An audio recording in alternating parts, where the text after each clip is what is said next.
huruf-huruf alif, lam, mim, nun, shad, ha, mim, ain, shin, qaf, kaf, ha, ya, ain, itu semuanya itu adalah huruf-huruf. Ini memberitahukan bahwa Al-Quran yang diturunkan ini akan menggunakan huruf-huruf, simbol-simbol huruf yang kamu pakai dalam kehidupan sehari-hari. Itu satu. Yang kedua, ayat-ayat huruf-huruf itu adalah merupakan sinyal-sinyal. Seperti kalau kita sedang di tengah lautan, kapalnya bocor, sudah enggak ada waktu lagi, tolong bantulah kami, kirim helikopter segera. Kamu nggak bakal sempat, paling ya mengeluarkan sinyal SOS, SOS, SOS, selesai. Itu sudah simbol apa? SOS itu save our soul, save our soul, selamatkan nyawa kami, maknanya begitu. Jadi huruf-huruf awal itu adalah untuk menarik perhatian kita bahwa ini ada sesuatu yang penting sekali. Itu makna yang kita bisa kita tangkap. Adapun Yasin itu namanya Muhammad, Toha, yaitu mangga silahkan. Saya tidak menyalahkan orang menduga-duga, boleh saja kan gitu. Jangan disalahkan dan juga jangan terburu-buru dipercaya. Bisa benar bisa salah, tunggu mana buktinya. Saya nggak fanatik kok, apapun yang kamu katakan kalau ada buktinya silahkan gitu, jangan terburu-buru.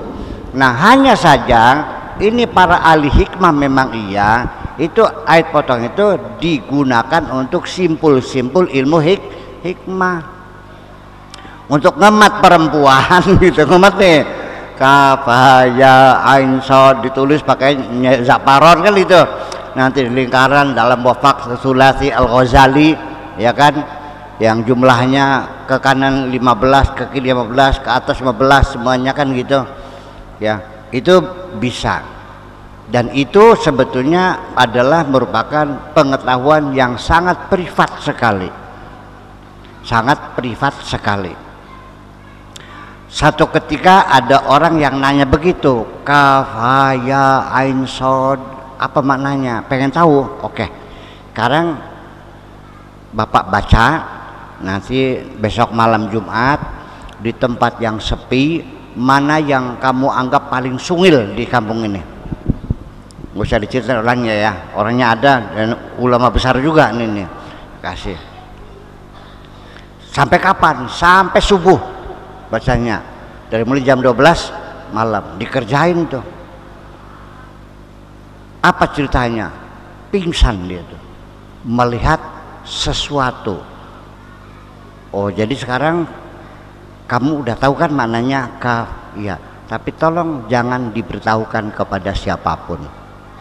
Wal yatalataf wala yusyiruna bikum ahada, jangan silakan, itu untuk pribadi kamu. Jadi memang banyak hal-hal ilmu itu tidak harus bisa disebarkan. Ada ilmu-ilmu yang khusus atau ilmu yang baru diberitahukannya pada usia tertentu, pada masa tertentu. Informasi-informasi yang sifatnya intelijen itu bukan untuk umum, paham nggak? Ya gitu, jadi bahaya nantinya. Seperti ilmu seksologi, jangan diajarkan anak kecil, ntar dulu belum cukup usia ya kan gitu.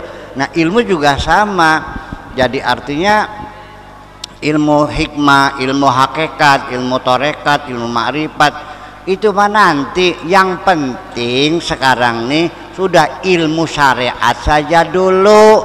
Dengerin baik-baik nih, jangan lamun hakikat sudah, maupun torekat, ma'rifat, semuanya itu harus melalui pintu gerbang.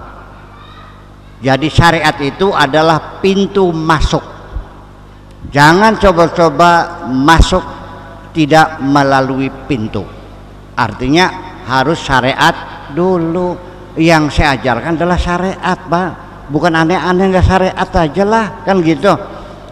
Jadi sebab kalau tidak syariat dulu akan terjadi kekacauan nantinya, tidak ada standarnya. Yang jadi standar kita bersama adalah syariat. Tapi ada nggak orang yang dari pelacur langsung jadi wali? Ada, kayak Robi'ah al-Adawiyah.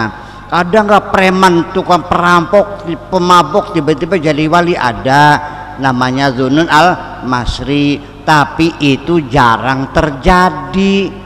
Yang terjadi itu prosesnya lewat suluk, melalui pembenaran syariat dulu, perlahan-lahan. Itu yang banyak terjadi. Jadi kalau nyontoh, jangan nyontoh yang jarang terjadi, kalau nyontoh yang sering terjadi gitu. Enggak, artinya kalau orang masuk rumah lewat pintu enggak, kalau lewat jendela namanya apa? Nah itu saya. Jadi kalau orang aku tanpa syariat saya bisa langsung hakikat, berarti maling kamu nih berarti. Kenapa? Karena ngelewat pintu. Jadi kalau ada orang tahu hakikat tanpa syariat, namanya hakikat iya. Nanti selanjutnya mumpung lagi nanya, bagaimanapun saktinya orang, lihatlah standar syariatnya. Kalau kencingnya sambil berdiri nggak cebok, jangan percaya, udah gitu aja. Betul enggak?